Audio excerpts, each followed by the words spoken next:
Bagaimana?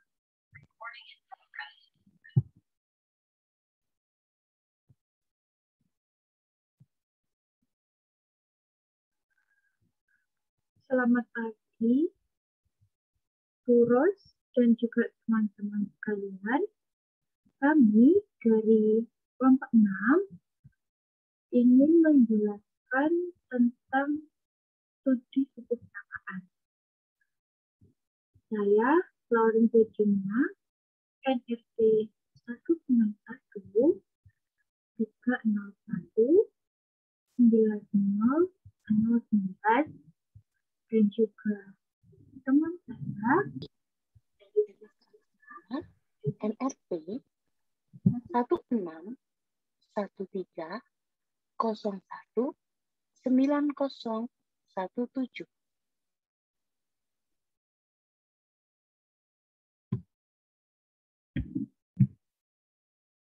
Nah, pokok pembahasan yang akan kita bahas pada materi kita hari ini yaitu ada 6. Yang pertama, pengertian studi kepustakaan.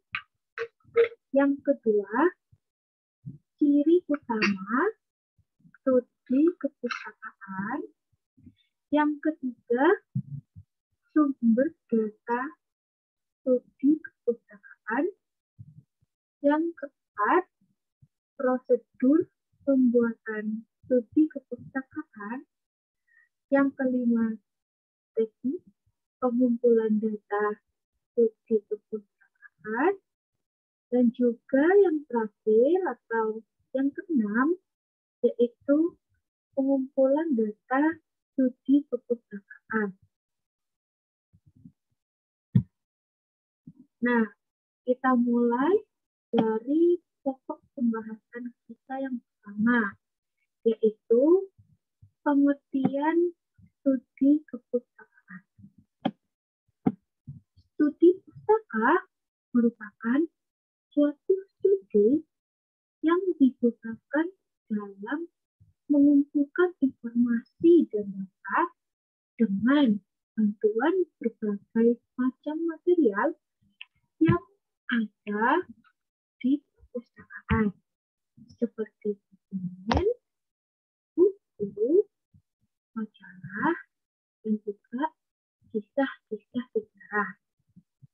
Nah, kutipan ini diambil dari Margalis tahun 1999.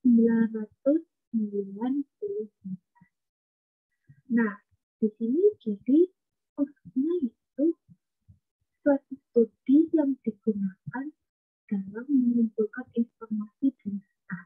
Jadi studi di sini itu mengumpulkan informasi. Nah, diperoleh dari mana informasi tersebut? Bisa diperoleh dari berbagai macam material yang ada di perpustakaan.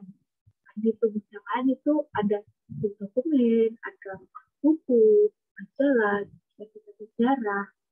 Nah, itu kita manfaatkan untuk sebagai sumber-sumber informasi dan data yang akan kita gunakan dalam penelitian. Nah, menurut Sarwono, tahun 2006, studi perpustakaan juga dapat mempelajari berbagai buku referensi serta hasil penelitian sebelumnya yang sejenis dan berguna untuk mendapatkan landasan teori mengenai masalah yang akan diteliti. Nah, jadi di sini jika ada hasil penelitian yang sejenis yang sebelumnya dapat berguna untuk mendapatkan landasan teori mengenai masalah yang akan diteliti pada saat ini atau sekitar itu.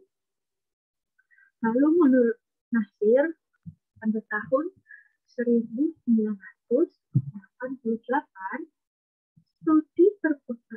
penelitian merupakan teknik pengumpulan data dengan melakukan penelaahan terhadap buku, literatur, catatan, serta berbagai laporan yang berkaitan dengan masalah yang ingin dipecahkan. Nah, jadi di sini teknik pengumpulan data itu dengan buku, literatur, atau juga catatan, atau bisa dengan laporan yang ada juga, itu salah lebih dalam untuk memperoleh data yang diinginkan. Lalu menurut Sugiono pada tahun 2012 mengungkapkan bahwa menurut para ahli lainnya, studi perpustakaan merupakan kajian teoritis, referensi, serta literatur ilmiah yang lainnya yang terkait dengan budaya, nilai, dan norma yang berkembang pada situasi sosial yang diteliti. Nah, di sini jadi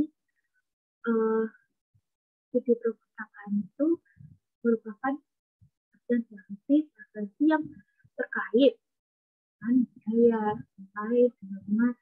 Jadi lebih pada situasi sosial yang diteliti. Jadi penelitian ini tuh lebih kepada situasi sosial yang terkait dengan budaya, nilai, dan norma.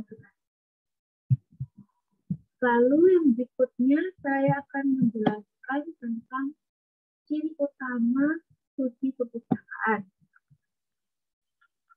Penelitian berhadapan langsung dengan teks atau data angka dan bukan dengan pengetahuan langsung dari lapangan atau saksi mata berupa kejadian, orang, atau benda lainnya. Kritik teks dapat dilakukan sebagai bentuk kajian. Nah, jadi di sini maksudnya penelitian itu berhadapan langsung dengan teks atau data. Jadi di sini penelitian itu berhadapan langsung dengan bukti konkret atau bukti nyata atau juga bisa dibilang sebagai bukti tertulis. Jadi dia itu ada buktinya, bukan dengan pengetahuan langsung untuk di lapangan, bukti mata berupa kejadian orang atau benda lainnya. Jadi kalau misalnya hanya dengan mata, dia melihat kejadian atau orang atau sebagainya, itu tidak berkaitan dengan teks atau data angka. Lalu berikutnya, perpustakaan adalah laboratorium penelitian perpustakaan. Dan karena itu, teknik membaca teks, contohnya seperti buku, artikel, dan dokumen, menjadi bagian yang fundamental dalam penelitian ini. Jadi, teknik membaca itu merupakan hal yang fundamental. Karena apa? Karena perpustakaan adalah laboratorium penelitian perpustakaan. Lalu data pustaka bersifat siap pakai. Peneliti tidak kemana-mana, kecuali hanya berhadapan langsung dengan sumber yang sudah tersedia di perpustakaan. Nah,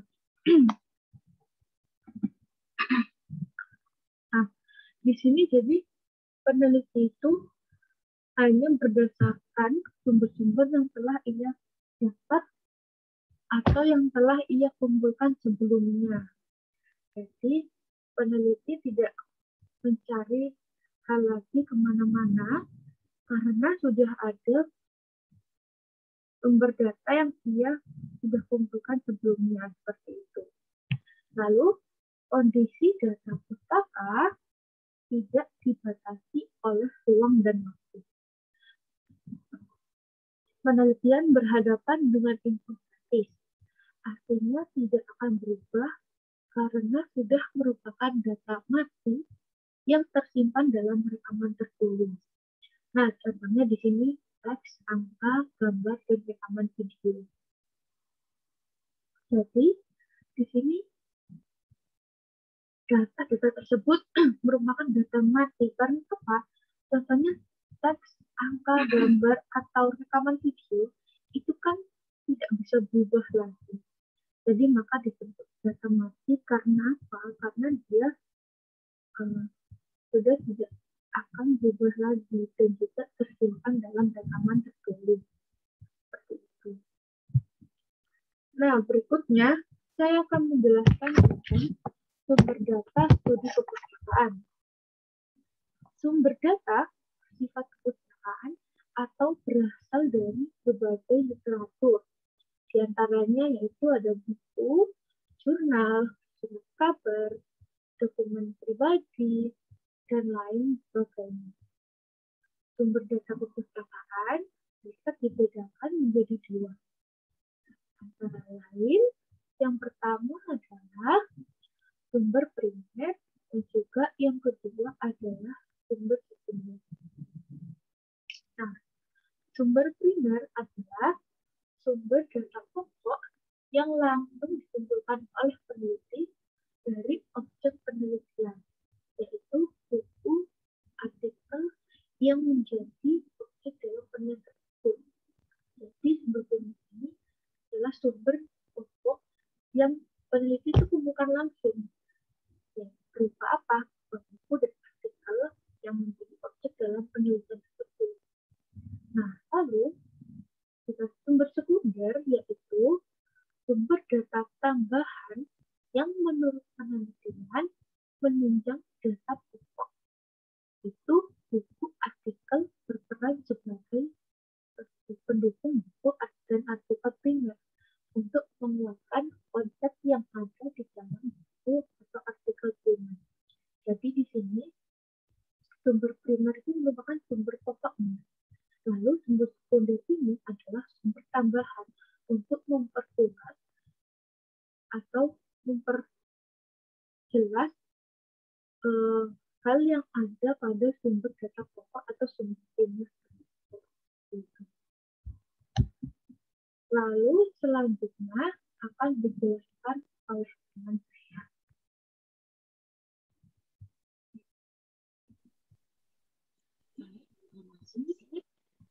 Lalu selanjutnya saya akan menjelaskan prosedur pembuatan studi pustaka atau studi kepustakaan. Jadi urutan-urutan ya dalam membuat studi pustaka. Apa aja sih gitu kan? Yang pertama, pemilihan topik. Jadi kita harus memilih topik yang apa ya? Untuk apa yang kita bahas atau apa yang kita teliti. Gitu kan? Yang dimaksud dengan pemilihan topik adalah dapat dilakukan berdasarkan permasalahannya kan, dalam fenomena yang ada. Jadi apa yang kita pilih, topik apa yang kita pilih itu sesuai dengan fenomena yang mungkin yang ada di sekitar atau yang sedang booming lagi, sedang tenar atau lainnya lah. Yang kedua, eksplorasi informasi. Jadi pada topiknya itu tadi kan sudah dipilih ya untuk menentukan fokus penelitian. Jadi sudah memilih topik, aku udah memilih topik ini. Jadi selanjutnya adalah menentukan fokus dalam penelitian. Nah, yang ketiga, menentukan fokus penelitian. Apa itu? Berdasarkan informasi yang telah diperoleh dan dapat berdasarkan prioritas permasalahannya. Jadi tadi sudah fokus mau meneliti apa, ya kan? Lalu diolah atau diperoleh dan menjadi prioritas permasalahannya. Jadi lebih fokus dari permasalahan topik gitu tadi. Yang keempat, sumber data yang dikumpulkan, yaitu berupa informasi atau data empirik yang bersumber dari buku-buku, jurnal, hasil laporan penelitian, dan literatur lainnya yang dapat mendukung tema penelitian tersebut. Jadi kan tadi sudah menentukan fokus penelitiannya kan, sudah memprioritaskan apa yang mau dibahas, permasalahan apa yang mau diteliti, ya kan?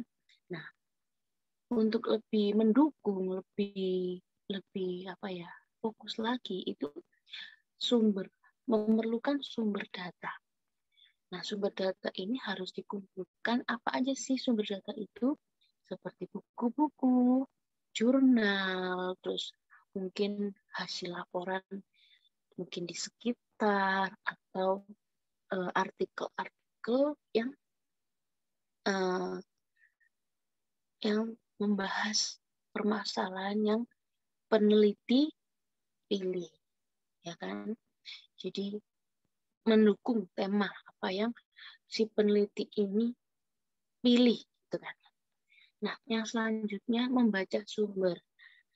Sumber sudah didapat, ya kan? Terus dikumpulkan, ya kan? Dari buku lain, buku satu lainnya, jurnal satu lainnya kan, untuk bisa menambahkan informasi buat penelitian ini menjadi lengkap, ya kan? Itu membaca sumber dulu.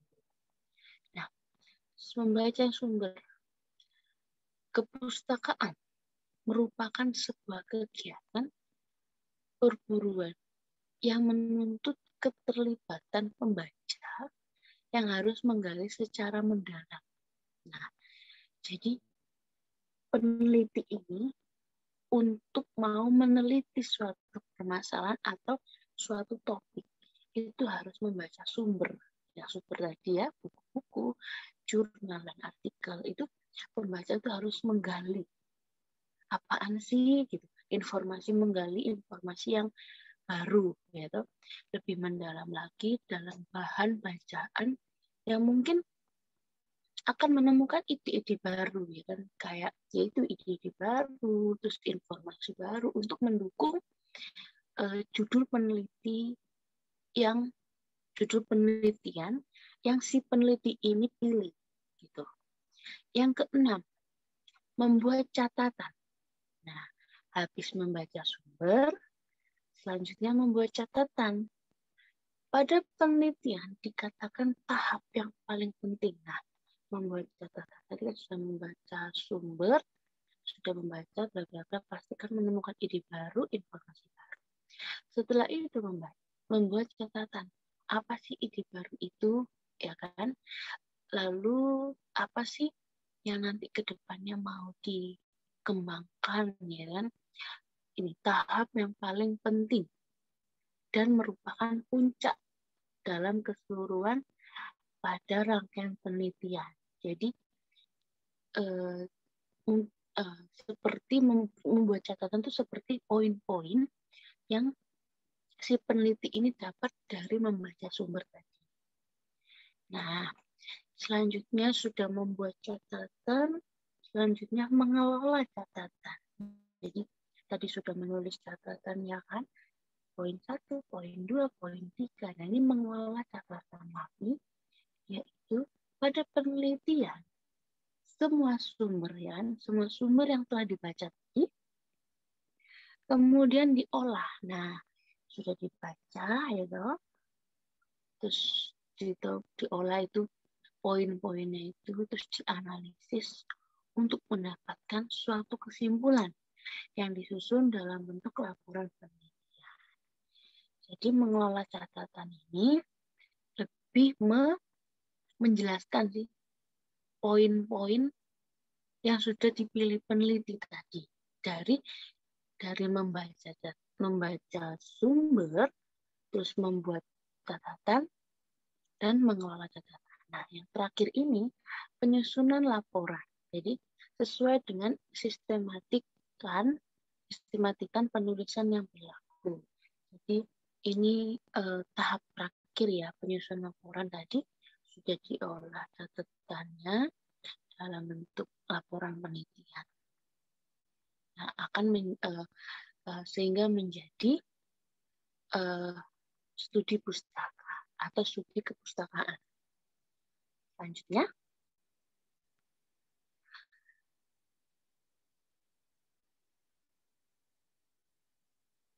Selanjutnya kita beralih ke bagaimana sih cara teknik pengumpulan datanya.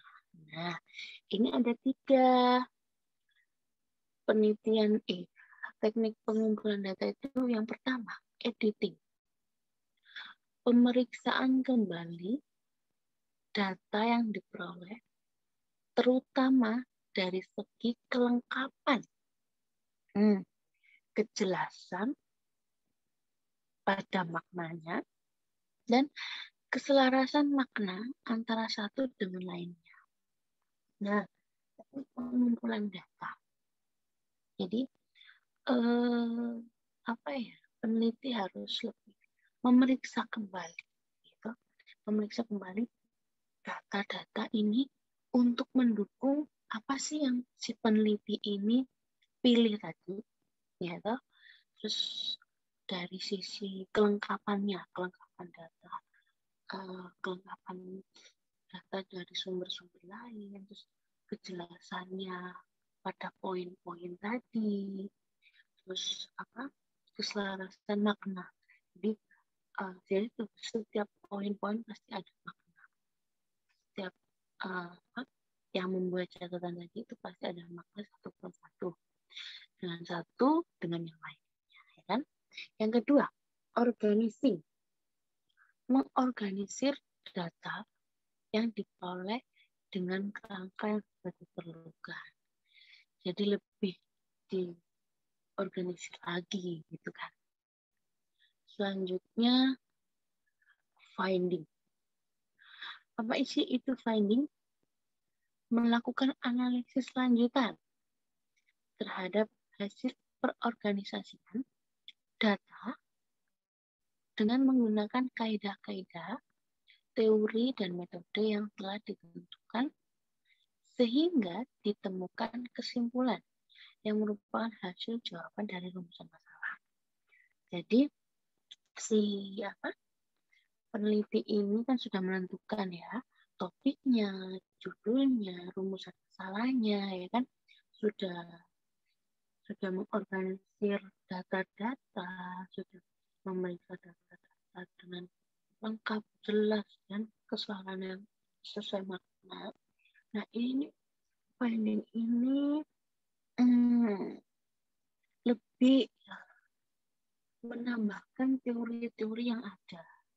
Jadi mungkin menurut para ahli atau seperti artikel-artikel yang sangat mendukung, terus metode yang ditentukan, metode apa, kaidah apa. Jadi sehingga itu ada kesimpulannya dari kesimpulan untuk menjawab rumusan masalah si peneliti. Selanjutnya, ini pengumpulan datanya. Jadi yang pertama, untuk memperoleh kredibilitas yang tinggi, peneliti harus yakin bahwa dokumen atau naskah termasuk otentik. Jadi peneliti itu harus yakin apa yang dia pilih, apa yang dia baca, apa yang dia harus yakin gitu untuk memilih, untuk menjadikan penelitian ini selengkap mungkin. Yang kedua, pengumpulan data dapat dilakukan dengan tanpa mengganggu data. Pengumpulan data dapat dilakukan dengan tanpa mengganggu objek atau suasana dalam penelitian. Jadi kan mengganggu objek atau suasana dalam penelitian. Mungkin seperti bisa dari buku-buku itu tadi. Jadi kan tidak mengganggu objek atau orang atau suasana di sekitarnya. Seperti itu. Yang ketiga, pengumpulan data perlu didukung pula. Nah, dengan pendokumentasi antara lain foto, video, dan dokumen atau artikel lainnya. Nah, kenapa pengumpulan data ini perlu dokumentasi? Karena untuk lebih lebih mendukung apa sih yang diteliti, apa sih yang dipilih oleh peneliti ini, ya kan, dengan mencari teori, mencari artikel jurnal, mungkin lebih mendukung lagi dia melantarkan foto, video, ya kan, apa yang dia teliti itu difoto, di video, seperti itu. Dan dokumentasi akan berguna. Nah, dokumentasi akan berguna untuk mengecek data yang telah terkumpul. Nah, jadi data itu nggak harus dari artikel, buku-buku jurnal, enggak. Tapi lebih lengkap lagi gitu kan. Lebih lengkap lagi itu dari dokumentasi. Jadi orang tuh bisa tahu, bisa melihat dengan nyata bahwa oh, ini yang diteliti dari foto, dari video yang peneliti ini dokumentasikan. Selanjutnya, pengumpulan data sebaiknya dilakukan secara bertahap. Nah, bertahap. Mungkin penelitian ini dilakukan bertahap. Jadi hari ini peneliti mau meneliti apa, hari ini besok meneliti apa, seperti itu. Jadi harus tahap bertahap agar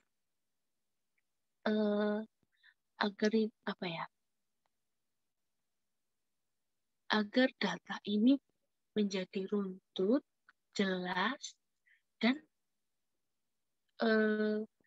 bisa jelas dan lengkap. Jadi mengerti dari awal, akhir, tengah, akhir. Jadi lengkap dan secara bertahap, seperti itu. Selanjutnya,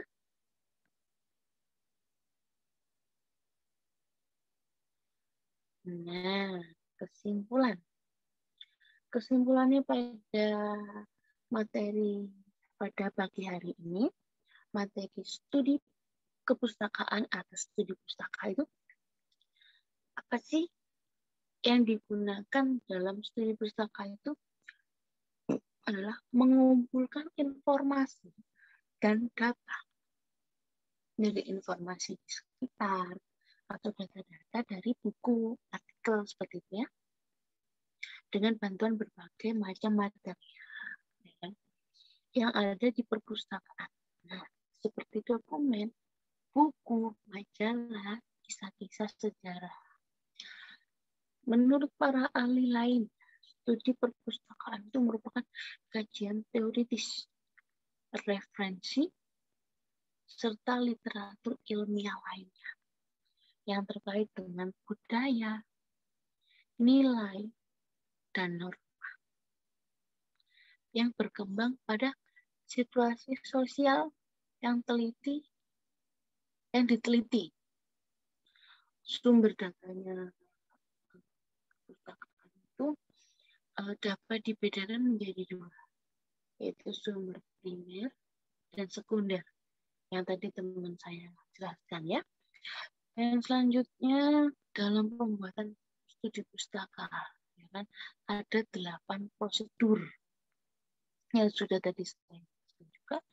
Lalu teknik pengumpulan data, yaitu editing, organizing, finding. Pengumpulan data sebaiknya dilakukan secara bertahap. Jadi kalau kita pergi lebih ke apa? Biar itu tadi lengkap, jelas untuk memulai meneliti, ya kan? Berusaha mengumpulkan data tersebut. Selanjutnya saran bagi mahasiswa, kenapa sih harus